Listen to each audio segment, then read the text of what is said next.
Hey guys, I have tried to make this video several times and it just keeps getting really long and stretched out, so let me try to be brief. There will be a couple links below. As you all know, the National Defense Authorization Act, it's still pending, but it's probably going to be passed because it's the National Defense Authorization Act. Because if we don't pass that, the troops are going to starve and not have guns, and we got to declare war on America with it. It's the easiest way. It's probably going to pass. The president said he's going to veto it. Maybe he will, maybe he won't. This is the kicker. Occupy Wall Street, at least via Alexander Higgins' blog, has now been declared a terrorist organization. So, to every one of you occupiers, welcome now to the same category that the Tea Party, militia groups, three percenters, oath keepers, and I can't tell you. I saw when I was a soldier, I saw a list of what they call terror organizations. Now, it's huge. Essentially, all you have to do is disagree with the government. Even Christians are now wrapped in it. So, welcome, Occupy Wall Street. You just joined the majority of America and becoming terrorists. I don't know that it's an absolute or that his blog is right, but it just seems to be par for the course and makes a lot of sense. But here's the kicker. I was just talking with a friend of mine, former Special Forces. For those of you that don't know, I was a member of Army Psychological Warfare for a period of about 5 years in the Army Reserve, and I started touring Afghanistan. As such, it was a privilege to do so because I got to work with the best of the best. And I didn't have to go through a whole lot of training in order to do it. But I got to work with Special Forces, with Navy SEALs, with Army Rangers, with Air Force parajumpers. And you just go down the list. FBI, OGA, CIA, got to work with all of them at some point. So this is what my buddy tells me. He says an acquaintance of his at Fort Lewis, Washington, well, there's been a lot of talk amongst these Special Forces teams. A lot of talk. And it's been about Osama bin Laden and his killing. Now, if you're like me, you know that Osama bin Laden has already been dead and nobody killed him because he wasn't alive to kill in the first place. You also know that dumping his body in the ocean was not in proper accordance with Muslim law or tradition. And the story the federal government told us changed 4 times. So they've been having a lot of discussion amongst themselves and with Navy SEALs and et cetera, trying to figure out what actually went down. Why is this big lie being told?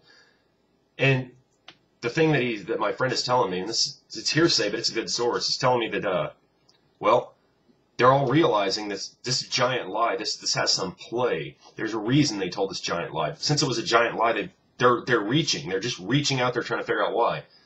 And what I really like to hear is this. These special operators are very, very smart. You don't even get considered to go in unless you have basically an intelligence score of about 90%. And when I say 90%, I mean that means 1 in 10 people on the planet generally might be smarter than you. Outside of that, you're smarter than 9 out of 10. That's what it takes just to be considered. So these very smart people are reaching out and trying to find answers, and because they're trying to find answers based on a big lie, there are none. So guess which direction they've all started to go? They all started looking back to the beginning of this whole war on terror, the war in Afghanistan, the war in Iraq, the war in Yemen, the war in Libya. The now operators in Uganda at the foothills of Ethiopia. They want to know why. But where did it all start? It all started on 9/11. And any smart person, especially somebody that's smarter than 90% of the people around them, can look back now on the evidence because Niels Harrit of Copenhagen University has a peer-reviewed paper, scientific fact, that nanothermate that's only made by 2 companies in the United States was found in every single sample of the dust in the buildings. Architects and engineers for 9/11 truth just keeps getting bigger and has mathematical, scientific fact that the entire story is a lie. So these very smart people are starting to look back that direction and realize it was a big lie. Now, I brought up the Fema camps and Occupy Wall Street for a reason, because there is concern that the federal government's going to come out and try to round you up at some point if you disagree. Lock you in a camp and do this the same way Hitler and Stalin, and this has been done over and over and over again. It would just be history repeating itself. But one, if you have firearms, and if you're watching this channel, you probably do, are you going to go with them meekly, or are you going to open fire and empty the entire magazine? Reload if possible and keep emptying. Probably you're going to go with that because, hell, you don't have any option if you're about to be dragged off to a detention camp, right? They might kill you there.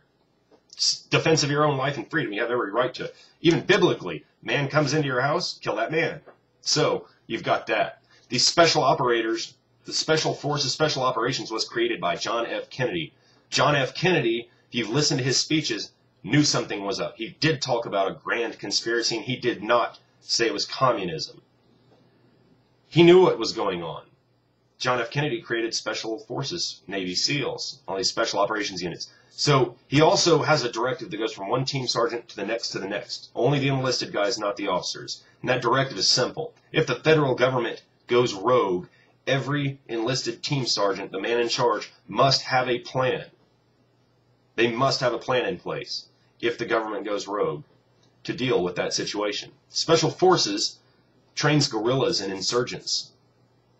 And if they decide that the federal government's gone rogue, they're going to be all over this country training you and I how to fight back and restore our Constitution, I suppose, because obviously it's been gutted. So looking at that, it's like, well, the Army's probably not going to participate. And yeah, they got NORTHCOM ready. And they got 20,000 soldiers. But if they bring NORTHCOM out, it's only 20,000 soldiers. Okay, sure, they can go into one city and cause trouble. But the second a single camera captures a picture of them killing a citizen in total violation of posse comitatus, it is game on. And I honestly don't think the federal government has any standing support really left. I honestly can see the whole country starting to just fracture under all the bullshit and the lies and the bad economy. You know, they're saying 8.6% unemployment now because they dumped a whole shitload of people off the unemployment rolls, not because they added any jobs.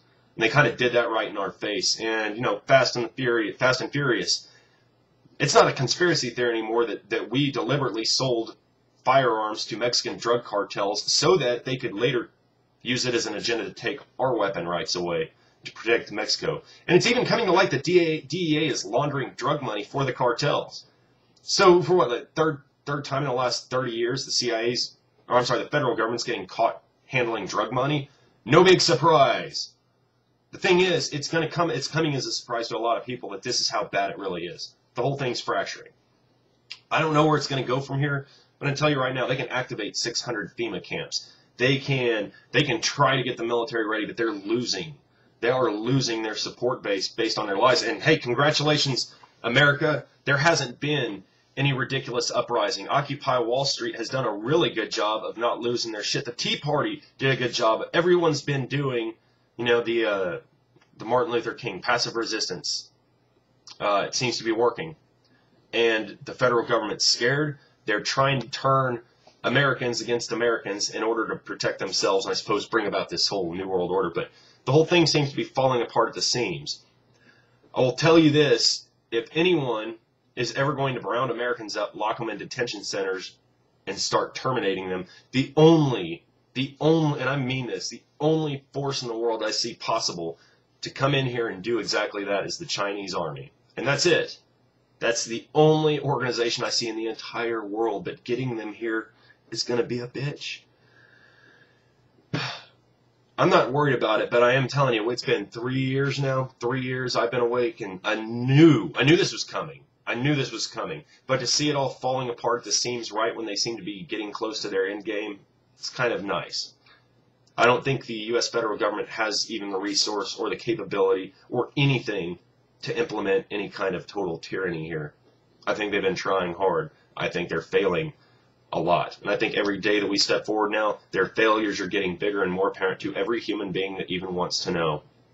So, I don't know what's going to happen. I really don't. But, you know, gold guns, getaway plan, as Gerald Celente always says. But I wouldn't be near any big cities at all. It's not the government I'm going to be worried about. It's going to be the gangsters. The gangsters are armed. They're going to come out. They're going to come get what they think is theirs or what they just decide is theirs. It's the only place I wouldn't want to be is near a big city full of gangsters. Wouldn't want to be there. I don't know what's going to come of all of this, but I can tell you right now that when I'm hearing legitimate stories about, you know, some of the most elite operators raising some very, very big and important questions about our own government and the validity of the information it's providing and what they're really doing, the federal government has a major problem when that starts to happen. So I don't know where this is all going to go. I really don't, but we will find out. But I'll make one little prediction. My thought, if you see U.S. Army NORTHCOM get marched out to start putting down the Occupy Wall Street protests, you know, when the federal government marched their army into Washington, D.C., it was legal because Washington, D.C. is a federal territory. When the Penn State shootings happened, it was Pennsylvania National Guard. It was legal for them to open fire on the students. It was not a good thing, but what I'm saying is it wasn't in violation of posse comitatus. Neither one of them was. They were horrible things. But if they marched a federal army out, active duty soldiers, and you see them kill or seriously injure one protester, you're going to start to witness the shit hitting the fan and splaying the room. So I will go ahead and shut it up here. I'll talk with you guys later, and some of the links for that information are below. Take care.